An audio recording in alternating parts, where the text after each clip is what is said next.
بسم اللہ الرحمن الرحیم نحمده ونصلی علی رسولہ الکریم اما بعد۔ سیرت النبی صلی اللہ علیہ وسلم کے مدنی دور کا 19واں درس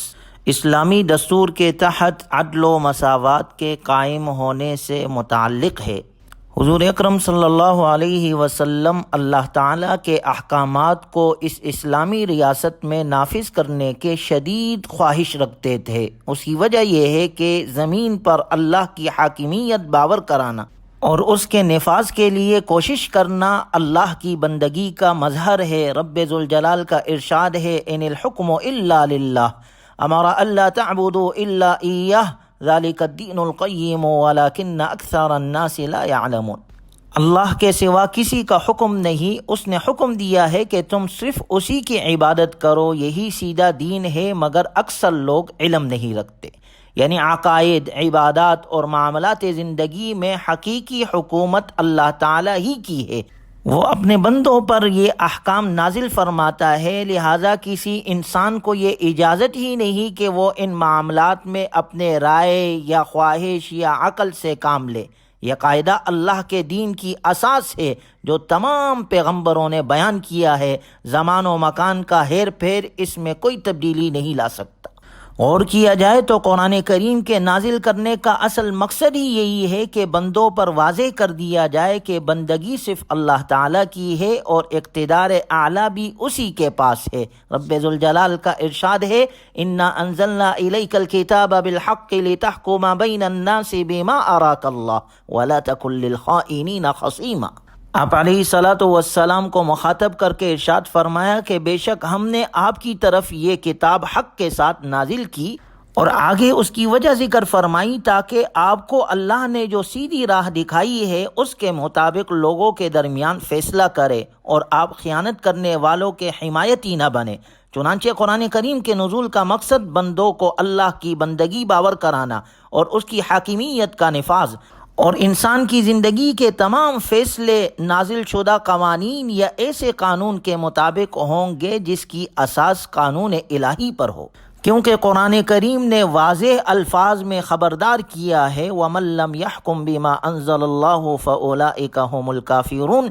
اور جو لوگ اللہ کے نازل کیے ہوئے احکام کے مطابق فیصلہ نہ کرے وہی کافر ہے۔ گویا ان آیات مبارکہ سے پوری طرح واضح ہو جاتا ہے کہ اللہ تبارک و تعالی نے تمام انسانوں کے لیے یہ امر شرط لازم قرار دیا ہے کہ ہمیشہ ہر حال میں اور ہر معاملے میں اللہ ہی کو حاکم اعلیٰ تسلیم کیا جائے۔ اسلامی ریاست کے آئین کا اصل الاصول یہی ہے۔ یہی وجہ ہے کہ اسلام کی روح سے کسی بھی انسان کو یا کسی بھی مجلس شورا یا پارلیمنٹ کو حکم الہی کے خلاف قانون سازی کا مطلق کوئی اختیار نہیں، کیونکہ انسان کا کام صرف اس قانون کی پیروی کرنا ہے جو رب ذوالجلال نے بنایا ہے، اور آپ علیہ الصلاۃ والسلام نے اس کو نافذ کرنے کے لیے کوششیں کی ہے، اور اسلام کا ہر قانون، ہر دستور عدل و انصاف پر اور مساوات پر مبنی ہے۔ چنانچہ آپ علیہ الصلاۃ والسلام نے اس اسلامی دستور کے تحت مسلمانوں کے درمیان مساوات کا خاص خیال رکھا۔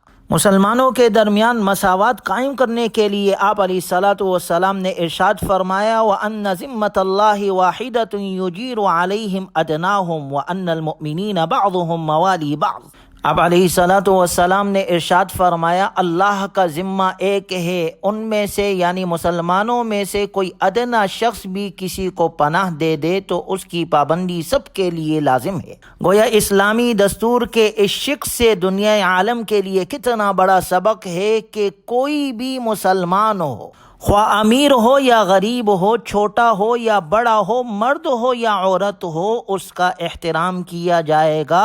اگر وہ مسلمان کسی کو پناہ دے دے تو وہ محفوظ رہے گا، اور کوئی بھی مسلمان چاہے حاکم ہو یا محکوم ہو اس اسلامی ریاست میں رہ رہا ہے تو اس کے خلاف کوئی کارروائی نہیں کر سکتا۔ اگر کسی کے خلاف متحد ہونا ہے تو اس کے لیے آپ علیہ الصلاۃ والسلام نے الگ شق میں ارشاد فرمایا، وَأَنَّ الْمُؤْمِنِينَ الْمُتَّقِينَ أَيْدِيهِمْ عَلَى كُلِّ مَنْ بَغَى مِنْهُمْ۔ آپ علیہ الصلوۃ والسلام نے فرمایا تمام متقی مسلمان متحد ہو کر ہر اس شخص کی مخالفت کریں گے جو سرکشی، ظلم و زیادتی کا مرتکب، گناہگار، حد سے تجاوز کرنے والا یا مؤمنوں کے مابین فساد برپا کرنے والا ہو۔ ایسے شخص کی مخالفت میں ان کے ہاتھ ایک ساتھ اٹھیں گے، وَلَوْ كَانَ وَلَدَ أَحَدِهِمْ، خواہ وہ ان میں سے کسی کا بیٹا ہی ہو۔ یعنی آپ علیہ الصلوۃ والسلام نے اس دستور کے تحت کیا اعلیٰ قوانین بنائے، جس میں مساوات، جس میں عدل و انصاف، کہ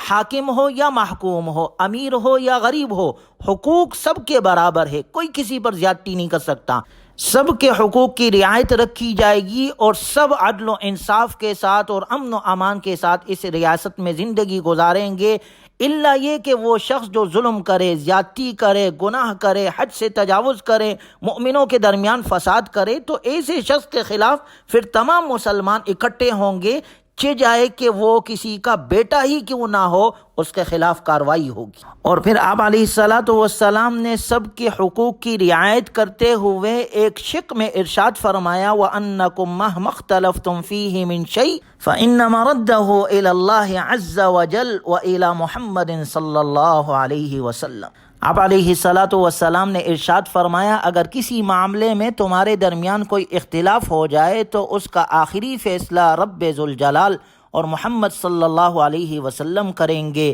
گویا شریعت کی بالادستی اور اختلافی امور میں فائنل اتھارٹی یعنی آخری فیصلہ حضور اکرم صلی اللہ علیہ وسلم کا تسلیم کیا جائے گا، یعنی اسلامی دستور سے اس اسلامی ریاست میں رہنے والے تمام شہریوں کو مساوات کی یقین دہانی کرائی گئی، کیونکہ اس سے پہلے عرب کے ماحول میں مساوات نہیں ہوتی تھی، بعض قبائل کا حق زیادہ ہوتا تھا اور بعض کا کم ہوتا تھا، یہاں تک کہ اگر فلاں قبیلے کا ایک آدمی مارا جائے گا تو آدھی دیت دی جائے گی، اور اگر فلاں قبیلے کا آدمی مارا جائے تو پوری دیت دی جائے گی، بلکہ بسا اوقات تو دگنی دیت ادا کی جاتی تھی کہ فلاں قبیلے کا سردار مارا جائے گا تو قاتل قبیلے کے 4 سرداروں کو مارا جائے گا، یعنی اس طرح ظلم و زیادتی کے ساتھ فیصلے ہوتے تھے۔ اس نظام کو ختم کرنے کے لیے اور تمام لوگوں میں مساوات قائم کرنے کے لیے گویا یہ پہلی مرتبہ مساوات انسانی ایک قانونی اصول کے طور پر اختیار کی گئی۔ سواسیۃ لا فرق بین صغیر و کبیر وغنی و فقیر، یہ سب برابر ہوں گے، چھوٹے اور بڑے اور غنی اور فقیر کے درمیان کوئی فرق نہیں ہوگا۔ اور مزید وضاحت کے لیے کہا گیا تتکافؤ دماءہم ودیتہم واحدہ، ان سب کے خون ایک دوسرے کے برابر ہوں گے اور دیت سب کی ایک ہی جیسی ہوگی، یعنی کوئی افراط اور تفریط نہیں، کسی قبیلے کے لیے کوئی امتیازی شان نہیں، بلکہ سب کے درمیان برابر کے فیصلے ہوں گے، سب کے درمیان دیت برابر ہوگی۔ اور پھر مزید آپ علیہ الصلوۃ والسلام نے ارشاد فرمایا ان ذمۃ اللہ واحدہ، اللہ کی طرف سے جو گارنٹی دی گئی ہے وہ سب کے لیے برابر ہے اور ایک جیسی ہے۔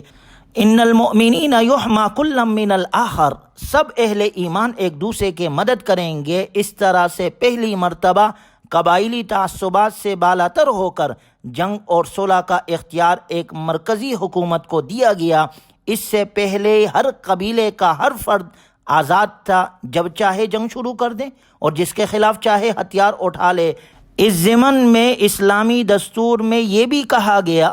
وَأَنَّ سِلْمَ الْمُؤْمِنِينَ وَاحِدَةٌ، کہ مسلمانوں کی مصالحت اور امن کا نظام ایک ہوگا۔ لا يسالم مؤمن دون مؤمن،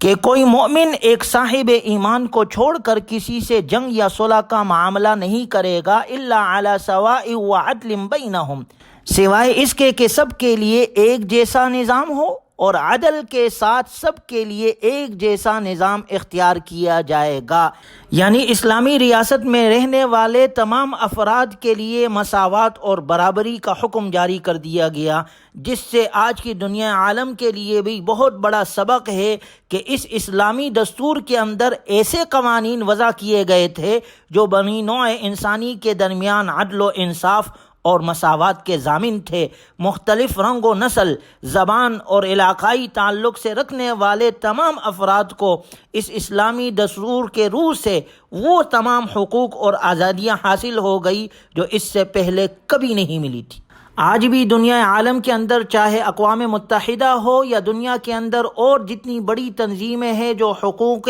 انسانی کی بات کرتی ہے، جو مساوات اور برابری کی بات کرتی ہے، جو عدل و انصاف کی بات کرتی ہے، ان کے قوانین پر آپ نظر ڈالیں تو وہ سارے قوانین اسی آئین سے لیے گئے ہیں، اسی اسلامی دستور سے لیے گئے ہیں۔ آپ علیہ الصلاۃ والسلام نے جو دستور ہمیں دیا، جو قانون ہمیں عطا کیے، جو نظام زندگی ہمیں دی ہے، یہ سارے اسی سے وہ قوانین لیے گئے ہیں۔